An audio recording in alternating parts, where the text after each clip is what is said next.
ক্ষুদিরাম অনুশীলন কেন্দ্র ৭টি বিধানসভা কেন্দ্রের ইভিএম এখানে রাখা আছে। এটাই হচ্ছে স্ট্রং রুম, যার বাইরে গতকাল সন্ধ্যা থেকে রাত পর্যন্ত একেবারে ধুন্ধুমার বেঁধে গিয়েছিল। শশী পাঁজা, কুণাল ঘোষ তারা অবস্থানে বসে পড়েছিলেন। পরে বিজেপির কর্মী সমর্থকরাও আসেন। আজ সকাল থেকে ছবিটা কিন্তু একেবারে বদলে গিয়েছে। গার্ডরেল আনা হয়েছে, কেন্দ্রীয় বাহিনী এসেছে এবং শশী পাঁজা, কুণাল ঘোষ তারাও কিন্তু কিছুক্ষণ আগে এসে পৌঁছে গিয়েছেন। সরাসরি আপনাদের একবার নিয়ে যাই ক্ষুদিরাম অনুশীলন কেন্দ্রের বাইরে থেকে। অনির্বাণ বিশ্বাস রয়েছেন আমাদের সঙ্গে। অনির্বাণ, গতকালের সন্ধ্যের পর থেকে আজ সকালে ছবিটা ঠিক কতটা পাল্টেছে, কি বলছেন শশী পাঁজা, কুণাল ঘোষী বা কি জানালেন?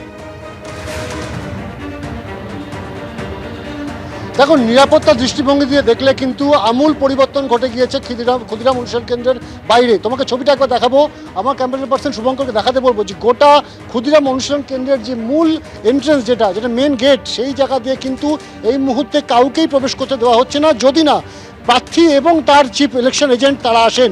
এই মুহূর্তে তুমি দেখতে পাচ্ছ যে বড় বড় ব্যারিকেড লাগিয়ে দেওয়া হয়েছে এবং শিকল এবং তালা চাবি দিয়ে কিন্তু পুরো এই এলাকাটিকে কিন্তু কার্যত অবরুদ্ধ করে দেওয়া হয়েছে। একটি মাত্র গেট রাখা হয়েছে, যে গেটটি কিন্তু ব্যবহার করা হচ্ছে শুধুমাত্র ভেতরে নির্বাচনের কাজে যারা যুক্ত এবং কোনো প্রার্থী বা তার চিফ ইলেকশন এজেন্ট আসলে তিনি যাতে ডিসপ্লে জোন পর্যন্ত যেতে পারেন। এবং এই যে ডিসপ্লে জোন, তোমাকে আমার ক্যামেরা পার্সনকে দেখাতে বলবো, ডিসপ্লে জোনটিও কিন্তু রয়েছে একেবারে ভিতরে। তুমি দেখতেই পাচ্ছ যে একেবারে ভিতরে সেখানে দুটি মনিটর রয়েছে। সেই মনিটরে কিন্তু প্রায় 70-80টি সিসি ক্যামেরার যে ফুটেজ, সেই ফুটেজ কিন্তু প্রতি মুহূর্তে সেটা ডিসপ্লে হচ্ছে। কিন্তু ভেতরে ঢোকার ক্ষেত্রে কিন্তু রাজনৈতিক দলের কর্মীদের উপরে বিধিনিষেধ রয়েছে। কিছুক্ষণ আগে আমরা জানতে পেরেছি শশী পাঁজা তিনি একটি অভিযোগ করছিলেন যে বিজেপির যিনি এজেন্ট, বিজেপি প্রার্থীর যিনি এজেন্ট মানিকতলার, তিনি ভেতরে প্রবেশ করতে পেরেছেন। কিন্তু তার দাবি যে কিছুক্ষণ আগেই ডিও নর্থের তরফে তার কাছে ফোন এসেছে এবং ডিও নর্থের তরফে নাকি তাকে বলা হয়েছে যে ভেতরে প্রবেশ করতে গেলে প্রত্যেক রাজনৈতিক দল নির্দিষ্ট কিছু সংখ্যক মানুষের নাম নথিবদ্ধ করবে ইলেকশন কমিশনের কাছে।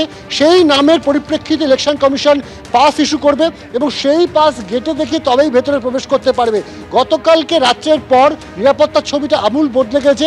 এই মুহূর্তে তুমি দেখতেই পাচ্ছ যে প্রচুর সংখ্যায় কিন্তু কেন্দ্রীয় বাহিনীর যারা জওয়ান রয়েছেন তারা কিন্তু একেবারে সামনের যে প্রাইমারি ব্যারিকেড, সেই ব্যারিকেডে দাঁড়িয়ে রয়েছেন সশস্ত্র অবস্থায়। এরপরেই কিন্তু রয়েছে কলকাতা পুলিশের দুজন কর্মী, তারা কিন্তু রয়েছেন, গেট পাহারা দিচ্ছেন। ভেতরে ঢোকার ক্ষেত্রে কিন্তু প্রত্যেকের যে পরিচয় পত্র, সেই পরিচয়পত্র দেখে তারপরে তারা ভেতরে প্রবেশ করছেন। ভেতরের সেকশন যেটা মূলত ডিসপ্লে জোন, সেই ডিসপ্লে জোনেও কিন্তু প্রচুর সংখ্যায় কেন্দ্রীয় বাহিনীর জওয়ান এবং কলকাতা পুলিশের একজন অ্যাসিস্ট্যান্ট কমিশনার পদের মধ্যে যারা আধিকারিক তিনি উপস্থিত রয়েছেন। ফলত ভেতরে ঢুকে যাতে কোনো ধরনের কোনো বিশৃঙ্খলা না তৈরি হয় সেটা কিন্তু সুনিশ্চিত করা হয়েছে প্রশাসন এবং পুলিশের তরফ থেকে এবং নির্বাচন কমিশনের তরফ থেকে। এবং এই ভেতরে ঢোকার ক্ষেত্রে কিন্তু প্রত্যেককেই তাদের আইডেন্টিটি কার্ড সেটা দেখাতে হচ্ছে। তিনি যদি চিফ ইলেকশন এজেন্ট হন বা প্রার্থী হন, তিনি সেটা চেক করার পর তার নাম নথিবদ্ধ করা হচ্ছে এবং তারপর তিনি কিন্তু ভেতরে প্রবেশ করার অনুমতি পাচ্ছেন। এবং তিনি তারপর ডিসপ্লে জোনে গিয়ে তিনি ডিসপ্লে দেখতে পাবেন যে সেখানে যে সিসি ক্যামেরা রয়েছে। এই মুহূর্তে কিন্তু কড়া নিরাপত্তা ব্যবস্থা এই ক্ষুদিরাম অনুশীলন কেন্দ্রকে কেন্দ্র করে। গতকাল সন্ধ্যেবেলায় যে ছবিটা আমরা দেখেছিলাম যে এখানে কিন্তু তৃণমূলের তরফ থেকে অভিযোগ করা হয় যে একটি স্ট্রং রুম, সেই স্ট্রং রুমের ভেতরে কিন্তু বেশ কিছু মানুষজন তাদের গতিবিধি তারা লক্ষ্য করেন এবং পরবর্তী সময় এখানে একটু বিরত করি। এই মুহূর্তের ছবি যেটা আমরা দেখতে পাচ্ছি, একেবারে বহুস্তরীয় নিরাপত্তার বন্দোবস্ত করা হয়েছে। আর গতকাল ঠিক কি অবস্থা হয়েছিল একবার সেই সময়কার ছবিটা দেখুন।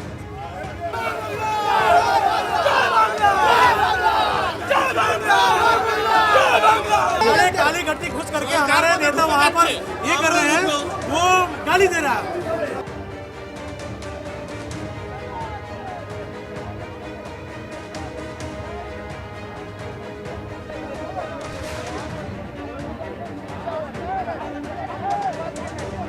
গতকাল রাতের ছবি এবং আজ সকালের ছবি দেখতে পাচ্ছেন, আমূল বদলে গিয়েছে ছবিটা। আজকে কিন্তু একেবারে বহুস্তরীয় নিরাপত্তার বন্দোবস্ত রয়েছে, যেখানে শুধু পুলিশ কর্মীরাই নন, কেন্দ্রীয় বাহিনী রয়েছে। সচিত্র পরিচয়পত্র ছাড়া কোনো ভোট কর্মী কিন্তু প্রবেশ করতে পারবেন না ডিসপ্লে জোন পর্যন্ত। গতকাল রাত্রে একেবারে ধুন্ধুমার বেঁধে গিয়েছিল এই ক্ষুদিরাম অনুশীলন কেন্দ্রের বাইরে। काली घट्टी खुश करके हमारे नेता वहाँ पर ये कर रहे हैं, वो गाली दे रहा है।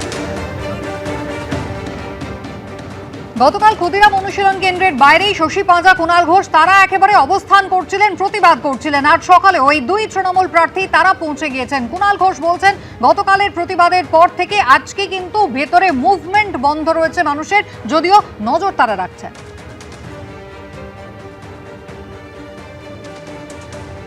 তো কাল যে ক্ষুদিরাম অনুশীলন কেন্দ্রে এই কাউকে না জানিয়ে স্ট্রং রুম খোলার যে অভিযোগ হয়েছিল তার পরিপ্রেক্ষিতে আজ শনিবার সকালে আমি এসেছি। এই যে স্ক্রিনগুলি ছিল, এই স্ক্রিনটায় মুভমেন্ট হচ্ছিল, এইখানে সব স্ট্রং রুম, এইখানটায় সমস্ত মানুষ কর্মীরা ব্যালট নিয়ে কাজ করছিলেন, মুভমেন্ট ছিল। এই মুহূর্তে আমরা তারপর বলার পর এই মুহূর্তে এই মুভমেন্টটা নেই, এখানে সব কাজ হচ্ছিল। আমাদের অনুপস্থিতিতে, প্রার্থী এবং এজেন্ট তার অনুপস্থিতিতে এটা খোলা হয়েছিল এই ঘরটাকে, এবং এই ঘরেই রয়েছে কিন্তু সব স্ট্রং রুমগুলো। ফলে এইখানটাতে কাজ হচ্ছিল, আমরা এইটাতে আপত্তি করেছিলাম যে কেন আমাদের না জানিয়ে জিনিসটা হবে বা আমাদের অনুপস্থিতিতে। আজ এই মুহূর্তে পরিস্থিতি, তাতে সকালে আমাদের এখানকার তৃণমূল কর্মী তিনিও মনিটরিংয়ে রয়েছেন, অভিজিৎ মনিটরিংয়ে রয়েছেন। আমি যথাসম্ভব দেখে যতখানি বৈধভাবে যাওয়া যায়, সেন্ট্রাল ফোর্স রয়েছেন, ইলেকশন কমিশনের অফিসাররা রয়েছেন, আমরা একবার নজরদারি করলাম। তো এখানে আবার এই পোস্টাল ব্যালট যেহেতু বলেছেন, তো পোস্টাল ব্যালট আবার একটা মুভমেন্টের সম্ভাবনা আছে, আবার একটা বিকেলের দিকে মুভমেন্ট হতে পারে যেটা শোনা যাচ্ছে। তো ফলে সেগুলো আমরা কড়াভাবে নজর রাখবো। গতকালের এই ঘটনা প্রসঙ্গে বিজেপি নেতা দিলীপ ঘোষ বলছেন, যখন ওদের ক্ষমতা ছিল আমরা অভিযোগ করতাম, আর এখন পরিস্থিতি উল্টে গেছে। টিএমসি হারছে, এটা নিশ্চিত হয়ে গেছে, সেই জন্য সব জায়গায় নাটক এবং স্ট্রং রুমের রাজনীতি। এটা হচ্ছে হেরে যাওয়ার মানসিকতা, সব ব্যাপারেই কমপ্লেন। এখন স্ট্রং রুম হবে, সেন্ট্রাল ফোর্স কেন অ্যাক্টিভ হয়েছে, পুলিশ কেন অ্যাক্টিভ হয়েছে, নাক বাঁচাবার চেষ্টা। মমতা ব্যানার্জি এবারেও হারবেন সেই পরিস্থিতি তৈরি হয়েছে, তাই এরকম। বাকি কোথাও কোনো সমস্যা নেই, সমস্যা সেখানে যেখানে টিএমসি গায়ের জোরে ফলস ভোট দিয়ে জিততো। কলকাতা আশপাশ যেটা টিএমসির গড়, যেগুলো প্রচুর ফলস ভোট ছিল, কেটে গেছে, যেগুলো ওরা হারছে, সেইখানে অস্তিত্ব রাখার লড়াই ওরা লড়ছে, সেই জন্য এইসব ড্রামা হচ্ছে। সিও মনোজ কুমার আগরওয়াল তিনি কিন্তু স্পষ্টই বলছেন, চিন্তার কোনো কারণ নেই, সমস্ত ইভিএম সুরক্ষিত আছে, নিরাপত্তা ব্যবস্থা আঁটোসাঁটো করা হয়েছে। কোথায় আছে, কোথায় কোনো স্কোপ আছে কারচুপি কি? যে গাইডলাইন এমন আছে, এমন অ্যারেঞ্জমেন্ট আছে, কোনো স্কোপই নেই কারচুপি করার জন্য। 24 ঘন্টা তো সিসিটিভি আছে, 24 ঘন্টা তো বাইরে বসে লোক দেখতে পারবে কি সিসিটিভিতে কি হচ্ছে। শুধু অভিযোগ দিয়ে তো কোনো লাভ নেই, অভিযোগ তো কোনো যুক্তি থাকতে হবে, কোনো রিজন থাকতে হবে, কোনো এভিডেন্স থাকতে হবে অভিযোগ জন্য। ক্ষুদিরাম অনুশীলন কেন্দ্র যেমন গতকাল উত্তপ্ত হয়ে উঠেছিল, তারপরে আজকে নিরাপত্তার আরো কড়াকড়ি করা হয়েছে। গতকাল আপনারা দেখেছিলেন সাখওয়াত মেমোরিয়াল স্কুল, যেখানে মমতা বন্দ্যোপাধ্যায় পৌঁছে গিয়েছিলেন। ভবানীপুর বিধানসভা কেন্দ্রের ইভিএম এখানেই সুরক্ষিত রয়েছে।